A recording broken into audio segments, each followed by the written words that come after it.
मेरे दादाजी अक्सर अपने बचपन की कहानियां सुनाते थे। मेरे दादाजी को एक बार एक बहुत ही अजीब अनुभव हुआ। यह 1960 के दशक में ग्रामीण भारत में हुआ था। मेरे दादा दादी एक छोटे से गांव में मिट्टी और ईंटों से बने घर में रहते थे। उनके सामने के दरवाजे के सामने एक और घर था जो हमेशा बंद रहता था। इस घर में एक एकांत प्रिय विधवा रहती थी जो गांव में किसी और से बहुत कम मिलती जुलती थी। इस महिला को एक गंभीर समस्या थी। वह भूत प्रेत से ग्रसित थी। भारत में यह मान्यता है कि एक निश्चित राशि में जन्म लेने वाले व्यक्ति पर अलौकिक शक्तियों का प्रभाव अधिक होता है। यह बेचारी महिला भी उनमें से एक थी। हर रात इस महिला पर भूत सवार हो जाता था और उसके बंद दरवाजों के पीछे से अजीबोगरीब चीखें सुनाई देती थी। कोई नहीं जानता था कि अंदर क्या हुआ। एक रात चीखें बहुत भयानक हो गईं। दोहरी आवाजें सुनाई दे रही थीं, साथ ही गुड़गुड़ाहट और तेज चीखें भी। गांव वालों ने हिम्मत जुटाई और जांच करने का फैसला किया।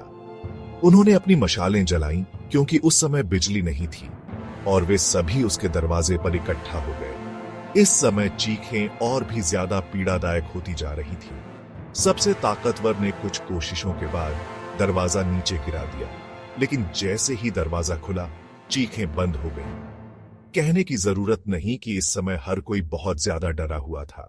इस खास रात को भीड़ का नेतृत्व करने की बारी मेरे दादाजी की थी। वह धीरे धीरे अंदर घुसा, अपनी मशाल को ऊपर उठाए हुए। मशाल की लपटों से सिर्फ इतनी जगह रोशन हो रही थी कि मेरे दादाजी एक बार में एक छोटा कदम उठा सकें। जैसे ही वह आगे बढ़ा, उसने एक घिनौनी आवाज सुनी, एक चटकने, चूसने, गुड़गुड़ाने जैसी आवाज। वे सभी स्तब्ध रह गए। मेरे दादाजी ने धीरे से मशाल को आवाज की दिशा में घुमाया और देखा कि वह एक कोने में बैठी थी, खून से सने कपड़े पहने हुए, बाल बिखरे हुए। एक जबरदस्त बदबू ने उन सभी को घेर लिया। वह गंदगी के ढेर में बैठी थी। वह एक छोटी मुर्गी के मांस को काट रही थी और नोच रही थी, जो दुर्भाग्य से उसके घर में घुस आई थी। बेचारी मुर्गी के कच्चे शव को चबाते हुए उसके मुंह से खून और आंतें बह रही थीं। फिर वह अचानक रुकी और धीरे धीरे मेरे दादाजी से नजरें मिलाने लगी। उसकी आंखों का सफेद भाग बुखार की तरह पीला था और उसके लेंस का रंग राख जैसा भूरा था। मेरे दादाजी को आज भी वे आंखें याद हैं। फिर इससे पहले कि वे कुछ प्रतिक्रिया कर पाते, वह अस्वाभाविक गति से उन पर झपटी और सीधे उनकी जांघ पर काट लिया। मेरे दादाजी चीखते हुए उठे, पसीना आ रहा था और हाँफ रहे थे।